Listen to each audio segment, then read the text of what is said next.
था जी fluid static. चलो जी दोबारा से विस्कोसिटी समझते हैं। विस्कोसिटी अब मैं डेफिनेशन तो नहीं लिखाऊंगा, लास्ट लेक्चर पढ़ लेना जी। विस्कोसिटी क्या होती है जी? एक प्रॉपर्टी है, जब लिक्विड चलता है तो उसकी लेयर्स के बीच में जो फ्रिक्शनल फोर्स है, उसकी लेयर्स के बीच में जो फ्रिक्शनल फोर्स है, उस प्रॉपर्टी को क्या बोलते हैं भाई? जिसके कारण से वो फ्रिक्शनल फोर्स है, उस प्रॉपर्टी को बोलते हैं विस्कोसिटी। और फोर्स को क्या बोलते हैं? विस्कस ड्रैग और बैकवर्ड ड्रैगिंग फोर्स भी बोल देते हैं, ठीक है जी, और विस्कस फोर्स भी बोलते हैं। तो ये डेफिनेशन लिखवाई थी लास्ट क्लास में। विस्कोसिटी क्या है जी? It is the property of the fluid due to which it opposes the relative motion between the layers of the liquid। फिर उसके बाद क्या कराया था जी? सबसे नीचे एक फिक्स्ड लेयर होती है। सबसे नीचे क्या होती है जी? एक फिक्स्ड लेयर। फिक्स्ड लेयर का मतलब इसकी वेलोसिटी क्या होती है भाई? जीरो। देखो जिन्होंने फ्लूइड्स बिल्कुल नहीं पढ़ा है उनको बता दूं जी, फ्लूइड्स क्या होता है? जो भी बॉडी फ्लो कर सकती है, लिक्विड भी है गैसेस भी हैं, दोनों को क्या कह सकते हो आप? फ्लूइड। फिर दो ब्रांचेस थी, फ्लूइड स्टैटिक जो फ्लूइड्स एट रेस्ट के साथ डील करती थी, फ्लूइड डायनेमिक्स जो फ्लूइड्स एट मोशन के साथ डील करती है। अब जो पार्ट हम पढ़ रहे हैं फ्लूइड डायनेमिक्स पढ़ रहे हैं। पिछले पार्ट का एक फार्मूला यूज हो सकता है, वो भी रेयर आगे चल के यूज होगा। Pressure is equal to H रो।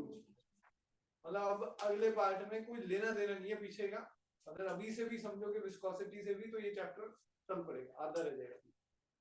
हाँ जी, तो फिक्स्ड लेयर है सबसे नीचे, उसकी वेलोसिटी क्या होती है? जीरो। जैसे जैसे आप ऊपर वाली लेयर में जाते जाते हैं वेलोसिटी क्या होती जाती है? इंक्रीज। जब सी वाटर में, ओशियन में जाते हैं तो डेप्थ में जाके वहां ऐसा लगता है जी रुका हुआ पार्ट, मतलब एक स्टेशनरी लगता है, ठीक है जी।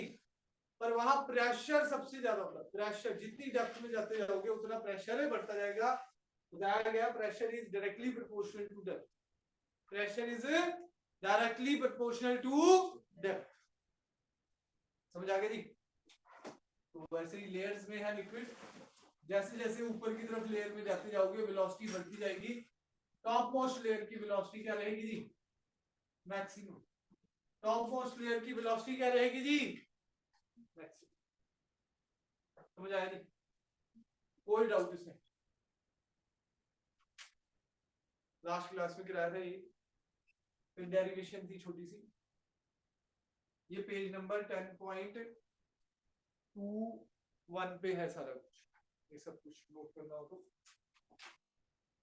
अगला टॉपिक क्या कराया था? Coefficient of viscosity. Last class में अगला टॉपिक क्या कराया था जी? Coefficient of viscosity. देखो जी सिलेबस रोकना बड़ा मुश्किल है, सिलेबस बहुत ज्यादा है अभी भी। थर्मल भी काफी लेंथी चैप्टर है। हमारा टारगेट तो ये है कि दिवाली से पहले जो ब्रेक है 2-3 दिन की, उससे पहले आपको मैं थर्मल करा दूं, ठीक है जी। अगला चैप्टर अब टेस्ट भी शुरू है, अगले वीक ग्रेविटेशन का टेस्ट है। एक 1 to 8 चैप्टर का हम दशहरे पे रख लें कि संडे को रखा था वैसे तो? हाँ जी बताओ जी, 1 to 8 संडे को रखा था ना जी? मैं भूल गया था वैसे, अब याद आ गया। हाँ केमिस्ट्री क्या है इस संडे? चलो ट्यूसडे को रख देते हैं दशहरे में।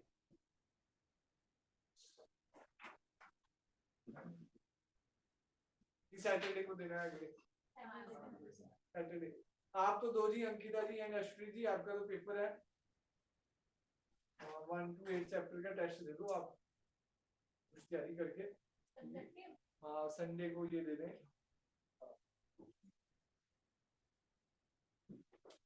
हाँ जी आगे चलते हैं। अब लास्ट लेक्चर आपने देख लिया था, आपका भी इसका लास्ट आए थे लास्ट लेक्चर में। Coefficient of viscosity last lecture में कराया था, दोबारा समझ लो जी। कोएफिशिएंट ऑफ विस्कोसिटी क्या होता है जी? सपोज ये दो लेयर है लिक्विड की,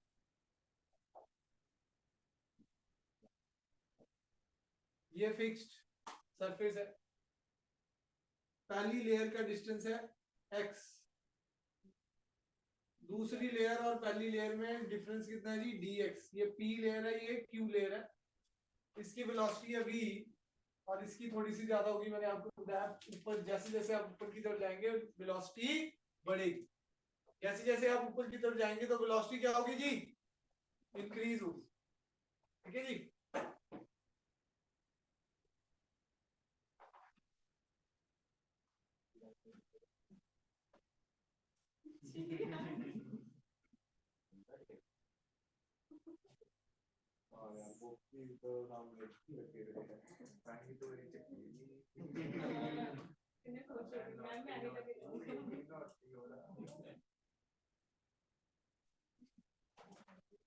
हाँ जी, तो ये x है, ये dx है। तो एक फोर्स जो लगता है लेयर्स के बीच में वो क्या है, विस्कस ड्रैग। फोर्स जो लेयर्स के बीच में लग रहा है वो क्या है भाई, विस्कस ड्रैग। वो फोर्स डायरेक्टली प्रोपोर्शनल है एरिया के, वो फोर्स डायरेक्टली प्रोपोर्शनल है वेलोसिटी ग्रेडियंट के। F is proportional to area, F is proportional to dv by dt, F is हाँ dx proportional to a dv by dx। अगर proportionality sign हटाएंगे तो minus आ जाएगा ईटा ए dv by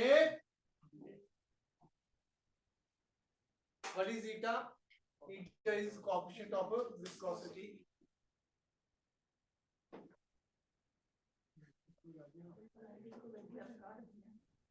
वो sir क्या कहते हैं इनके फंक्शन है वो आज एक तरफ इस वाले मंडे से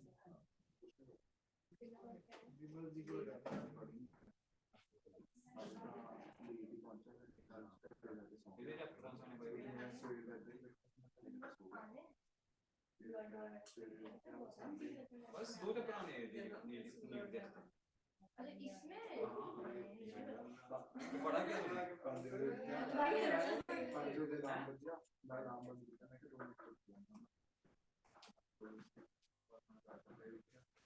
हाँ जी डन है, कोई डाउट? यूनिट्स पढ़नी है, डायमेंशन पढ़नी है। अब आज जी न्यूमेरिकल, इस पे न्यूमेरिकल करेंगे। 32 नंबर एनसीईआरटी का क्वेश्चन है और थोड़ा सा कॉन्सेप्ट लॉज ऑफ मोशन से लगता है, इसमें फुली है ना जी। 32 नंबर क्वेश्चन, पेज नंबर 10.23 पे।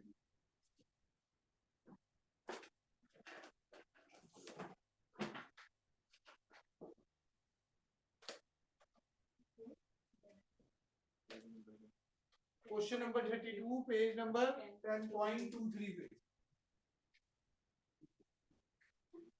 हाँ जी शौर्य जी समझ आया जी, इसी टॉपिक पे काम करेंगे जी।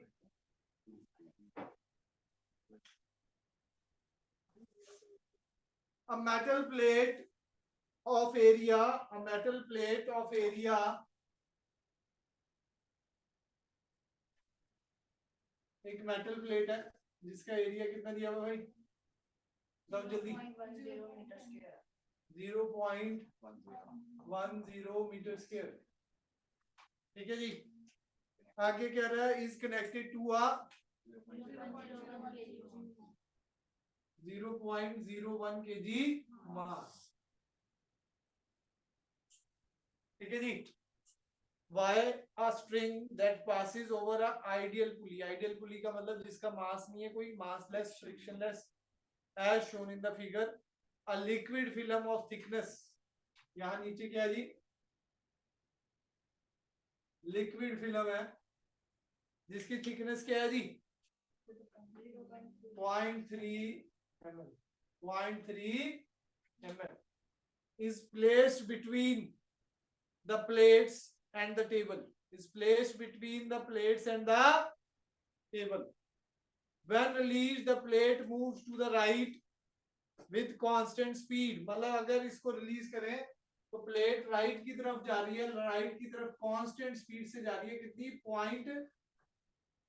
0.085 मीटर पर सेकंड, 0.085 मीटर पर second. Find the coefficient of viscosity of the liquid। अब कांस्टेंट वेलोसिटी का यहाँ क्या मतलब, तो बता सकते हैं? कोई बॉडी कांस्टेंट वेलोसिटी में कब होती है? कई बार बताया।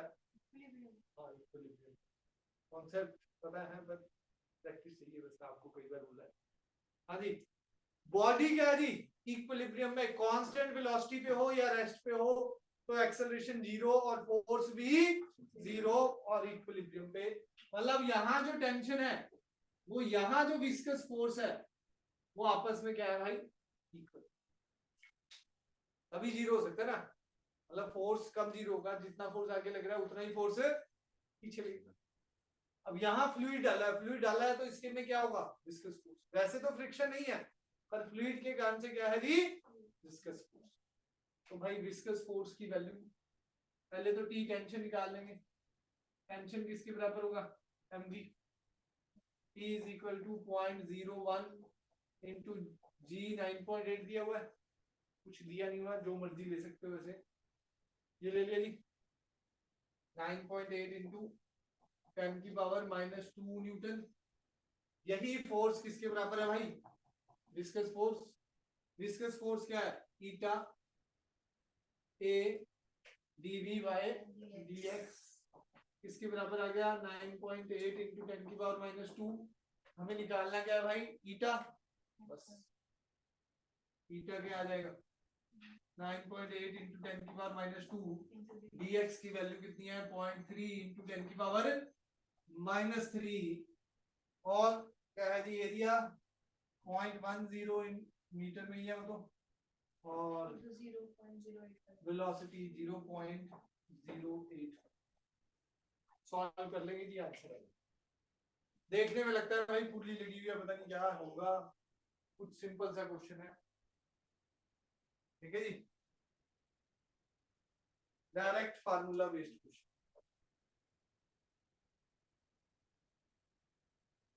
इसके मैंने पहले ही आपको बताया था, ये वाली जो एक्सरसाइज है इसमें डायरेक्ट फार्मूला बेस्ड क्वेश्चन है सारी, तभी मैंने घर से दिए थे लास्ट क्लास में 28 से लेके 32, एक 32 मैंने करा दिया है, बाकी आप करना है क्योंकि नेक्स्ट क्लास में फिर टेस्ट है ना संडे को भाई 15 मिनट का।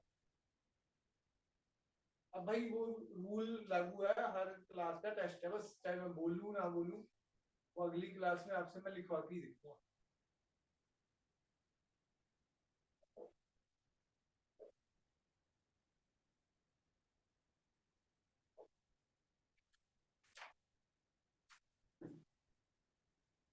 ओके जी, नेक्स्ट है जी पॉइजली फार्मूला। पॉइजली के न्यूमेरिकल नहीं करने क्योंकि ज्यादातर ये सिलेबस में तो नहीं लिखा हुआ, पर फिर भी फार्मूला मैं करा देता हूँ, अगले पेज पे है 10.24 पेज पे पॉइजली फार्मूला।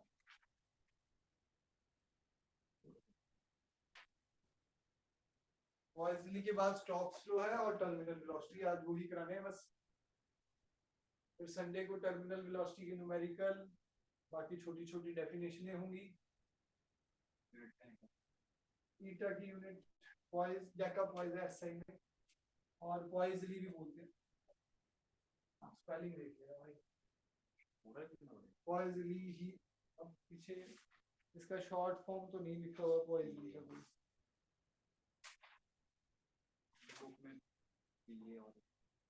हाँ वो भी लिख सकते हो, शॉर्ट फॉर्म लिख रहा था पीएस।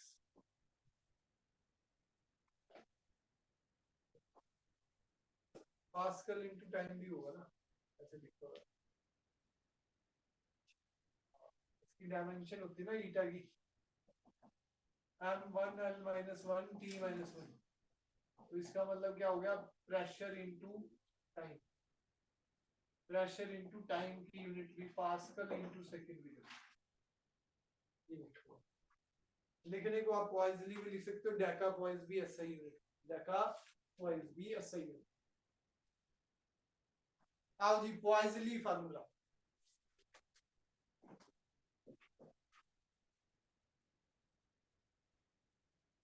नेक्स्ट सैटरडे को ये चैप्टर खत्म हो जाएगा जी,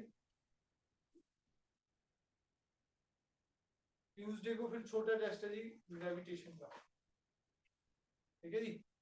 और जो अभी रोटेशन जिनका मतलब कहते हैं कि थोड़ा नहीं हुआ, तो रोटेशन के सिर्फ डेरिवेशन और न्यूमेरिकल ही डालूंगा 1 to 8, न्यूमेरिकल जो कराए हुए कोई बाहर से लगा तो उसको काट दें। अभी शुरू करेंगे एक्स्ट्रा क्लासेस थर्मल के साथ साथ देखो नेक्स्ट संडे एक रोटेशन की क्लास लगाऊंगा पूरी। इस संडे ही देखता हूँ, या तो पहले रोटेशन की लगा दूंगा एक क्लास। Poiseuille's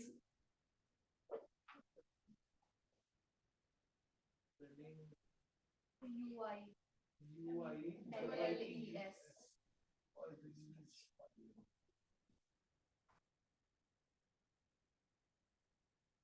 Poiseuille's फार्मूला क्या कहता है जी?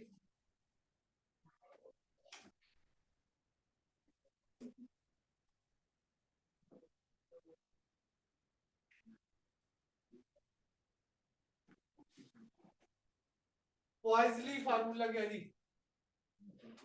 Q volume flowing per second, इसका फार्मूला निकालना है। Q लिखते हैं जी volume of the liquid flowing per second. Q क्या है जी? Volume of the liquid flowing per second.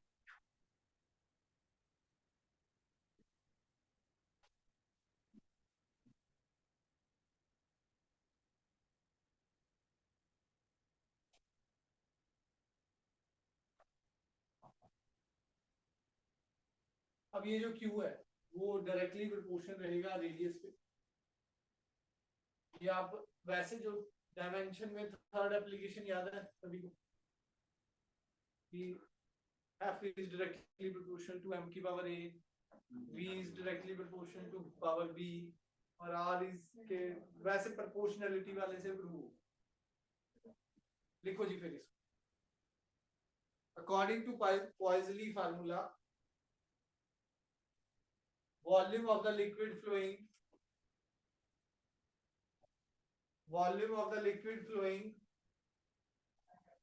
per second, volume of the liquid flowing per second is, yeah, depends on, is रहने दो, depends on number one, volume of the liquid flowing per second depends on number one, किस किस चीजों पे depend करेगा? Number one, radius of the pipe, number two, pressure gradient या pressure difference, पहले लिखो pressure difference at the two ends,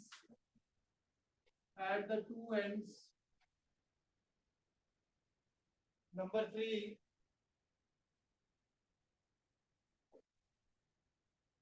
length of the tube,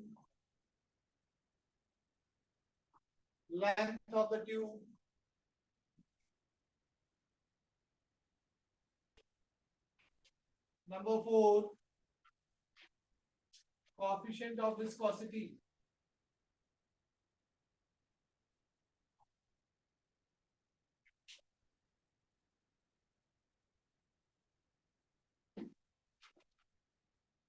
जी देखो जी चार चीजों का तो आप डिराइव कर नहीं सकते। लिमिटेशन थी डायमेंशन फार्मूला निकालते थे, डायमेंशन वर्सेस कि चार वेरिएबल हो तो वो अप्लाई नहीं हो। तो प्रेशर पर यूनिट लेंथ ले लेंगे, एक क्वांटिटी ही बना देंगे, बोलेंगे प्रेशर ग्रेडियंट। तो क्या आएगा जी? डेरिवेशन करूंगा तो Q is directly proportional to R की पावर a, प्रेशर ग्रेडियंट बना दिया P बाय L की पावर B और ईटा की पावर C। डिपेंड करता है इन चीजों पे, ठीक है जी। कंबाइन कर दिया जी, R की power a, P by L की पावर B, ईटा की power C, Q is equal to K, R की power a, P by L की पावर B, ईटा की पावर K डायमेंशनलेस कांस्टेंट है। वही मेथड है जी पूरा, ये लिख लीजिए, कर दूं, ओके भाई।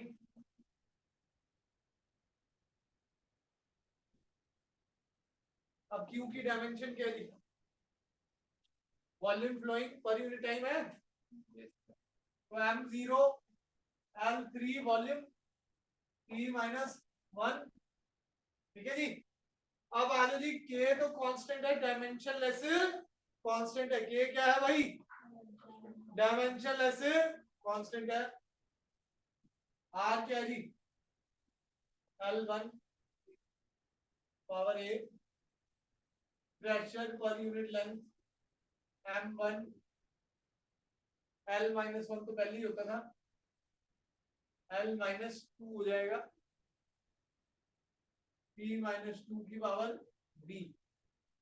थीटा की डायमेंशन कई बार बता चुका हूँ, M1 L minus 1 T minus 1 की power C।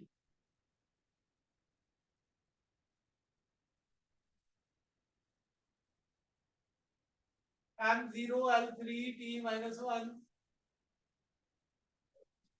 MB plus C हो जाएगा। लेंथ में क्या हो जाएगा? A minus 2B minus C। Time में क्या हो जाएगा? Minus 2B minus C।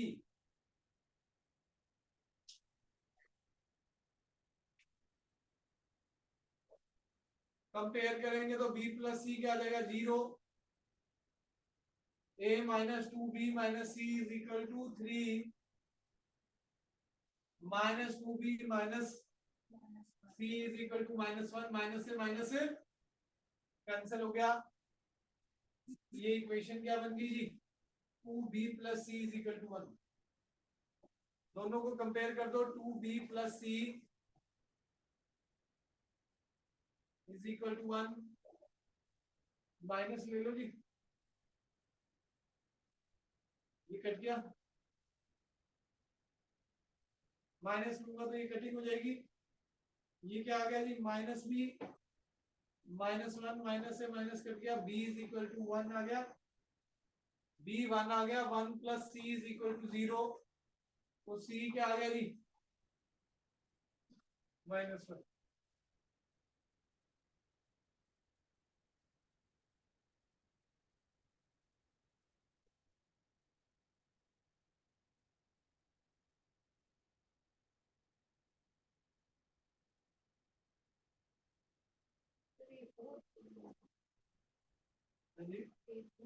हाँ A4 आएगा जी, वैल्यू पुट करोगे तो माइनस 2 माइनस माइनस प्लस 1 हो जाएगा 3। A minus 1 is equal to 3। A4 आ जाएगा, फार्मूले में पुट कर दो जी। तो Q का फार्मूला क्या आ जाएगा? K की जगह π/8 आएगा। एक्सपेरिमेंटली आता है जी, K की वैल्यू π/8, R की पावर 4, P/L की पावर 1 और ईटा की पावर माइनस 1 था, वो नीचे आ जाएगा। तो ये फार्मूला, ठीक है जी, नोट कर लो जी। अगला टॉपिक है स्टोक्स लॉ। इसके अभी न्यूमेरिकल नहीं करने, एसेंस से ये ज्यादातर ऑब्जेक्टिव में आता है क्योंकि स्कूल पॉइंट ऑफ व्यू से सिलेबस में नहीं है, पर फिर भी कई टीचर डाल दें तो लिखने में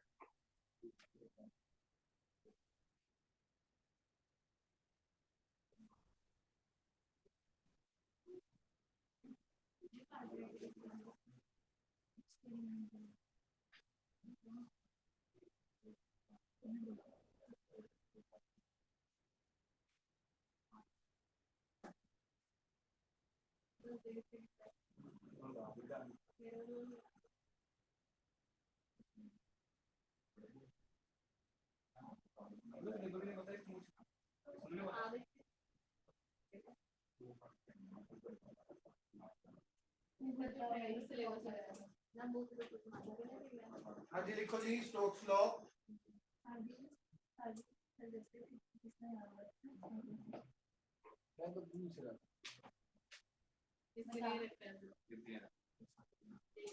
इसका क्या है? कॉम्बो है ये तो भाई।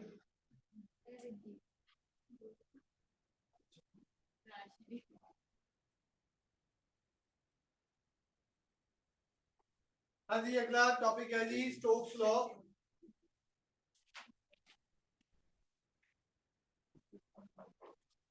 पहले कॉन्सेप्ट समझ लो जी, पैरा कॉन्सेप्ट से लिखना है।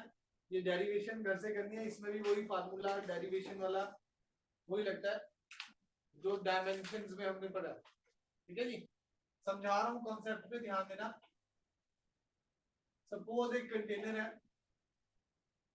कंटेनर में लिक्विड रेस्ट पे होगा, उसकी डिफरेंट लेयर्स है, उसकी डिफरेंट लेयर्स है। उसमें एक स्फेरिकल बॉल ड्रॉप कर दी ऐसे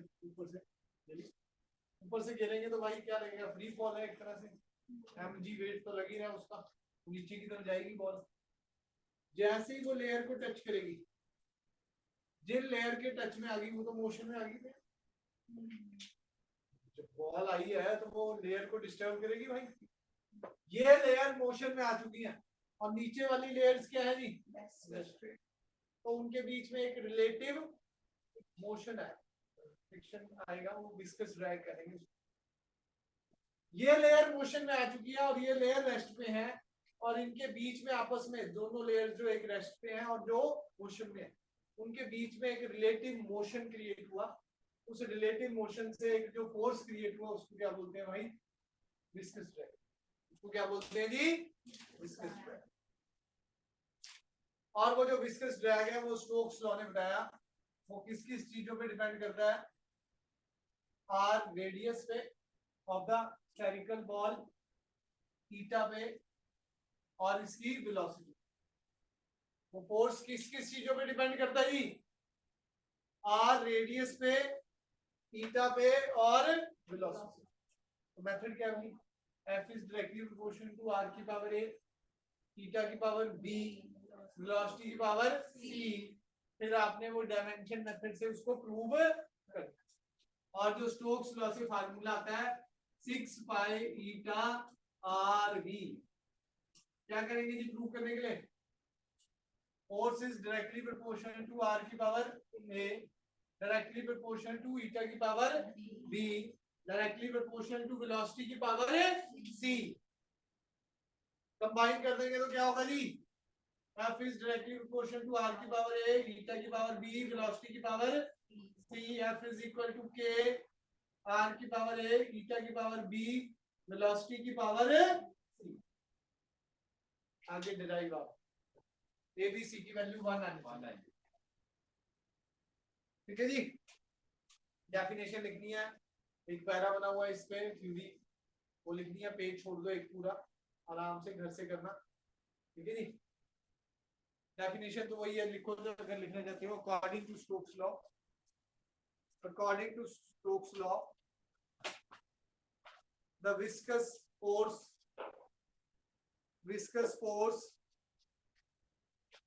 acting on a small, according to Stokes law, the viscous force acting on a small body, small spherical body, small spherical body of radius small r, of radius small r, moving with uniform velocity, moving with uniform velocity v through a fluid of viscosity eta, through a fluid of viscosity eta is given by F is equal to 6 pi eta rv, is given by F is equal to 6 pi eta rv।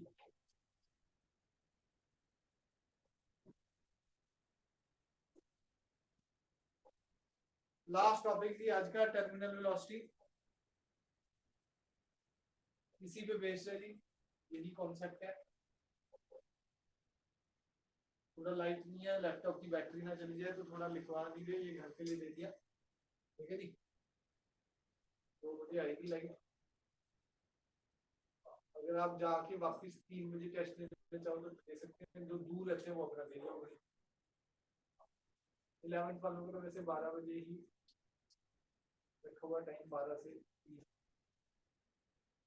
3। वैसे पीछे room में कोई ज्यादा नहीं होगा, आप वहां बैठ के रहो सर। बस जी, आप आ जाना बाद में जाए। सर मैं अभी आवाज अभी आ रही हूँ क्लास के बाद। मेरी व्हाट्सएप सर कर देना, मुझे आवाज नहीं आ रही, या आप चैट पे लिख दो।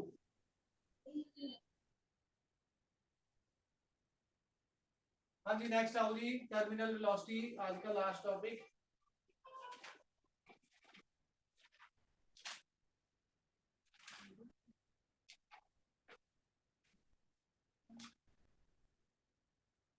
हाँ जी, टर्मिनल वेलोसिटी क्या होती है? अब देखो जी, बॉल गिर रही है पानी में, है यही कॉन्सेप्ट। तो वेट लग रहा होगा भाई नीचे इसका, W is equal to mc। जब ये पानी में गिर रही है तो वेट mg से नीचे की तरफ एक्सेलरेट कर रहा है, और विस्कस ड्रैग ऊपर लग रहा है। और एक लास्ट लेक्चर में पढ़ाया था बायोन्सी। बायोन्सी क्या करता है जी? अपोज करता है अपवर्ड फोर्स अप्लाई होगी, अप थ्रस्ट बोलते हैं उसे। क्या बोलते हैं जी? Up thrust.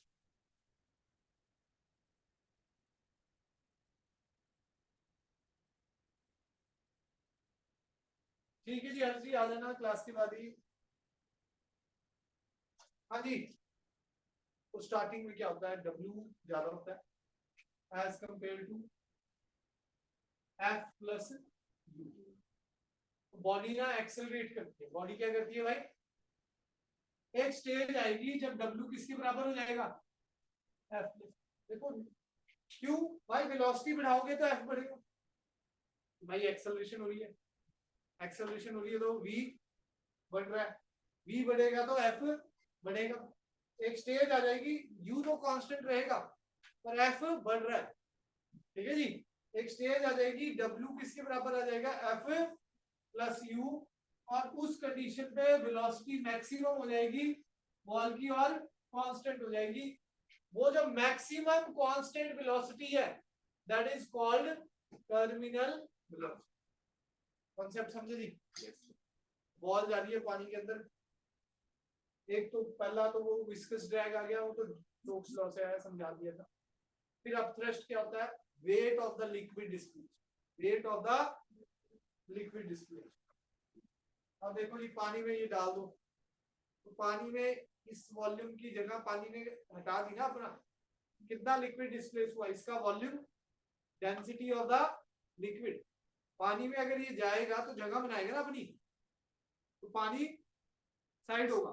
Wait of the liquid displace, volume body का होता है उसमें, अब थ्रस्ट में volume of the body, density of the liquid into g, V rho g formula जी वेट का। Weight of the liquid displaced is known as upthrust. समझ आ गया? तो ये पैरा अगर आप लिखना, वैसे लिखवाना था पर अब बैटरी बहुत थोड़ी सी रह गई है, ठीक है जी। टर्मिनल वेलोसिटी की डेफिनेशन लिख लो, पहला पैरा जरूर लिख लेना, नीचे दिया हुआ है पेज नंबर 10.28, ये वाला पैरे में यही समझाया हुआ है जो मैंने आपको समझा दिया, सारा यही लिखा हुआ। डेफिनेशन लिख लो जी terminal velocity. The maximum constant velocity, the maximum constant velocity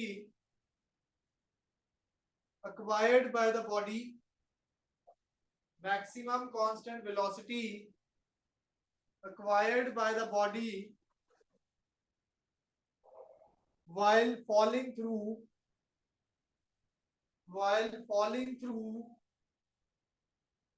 a viscous medium, while falling through a viscous medium is called terminal velocity, is called terminal velocity। ठीक है जी, समझ आ गया? फिर वो छोटा सा पैरा लिखो, consider a spherical body, नहीं लिखा हुआ ऊपर, consider a spherical body of radius small r, consider a spherical body of radius small r falling through a viscous medium, falling through a viscous liquid, falling through a viscous liquid of density sigma। Liquid की density क्या है जी? Sigma. And coefficient of viscosity कितना है जी? and coefficient of viscosity eta. Coefficient of viscosity eta, full stop. Let rho be the density of the body. Let rho be the density of the body. Rho क्या है जी? Density of the body. तो लिखो जी weight का formula क्या होता है? M G. M क्या होगा? Volume of the body V है, डेंसिटी ऑफ बॉडी रो है, वी रो जी. वॉल्यूम का formula 4/3 pi R cube rho g. W आ चुका है, इस इक्वेशन में डालना जी. ठीक है जी. फोर्स हमें पता ही है जी 6 पाई ईटा आर वी है. फोर्स हमें पता ही है जी 6 पाई ईटा आर वी है. अब थ्रस्ट क्या है जी? Volume of the liquid displaced, volume into sigma into g. Volume कितना है जी? 4/3 pi R cube sigma g. Volume की वैल्यू डाल दी. Weight of the liquid displaced है thrust, volume of the body into density of the liquid into g. तो यहां डाल देंगे जी W 4/3 पाई आर क्यूब.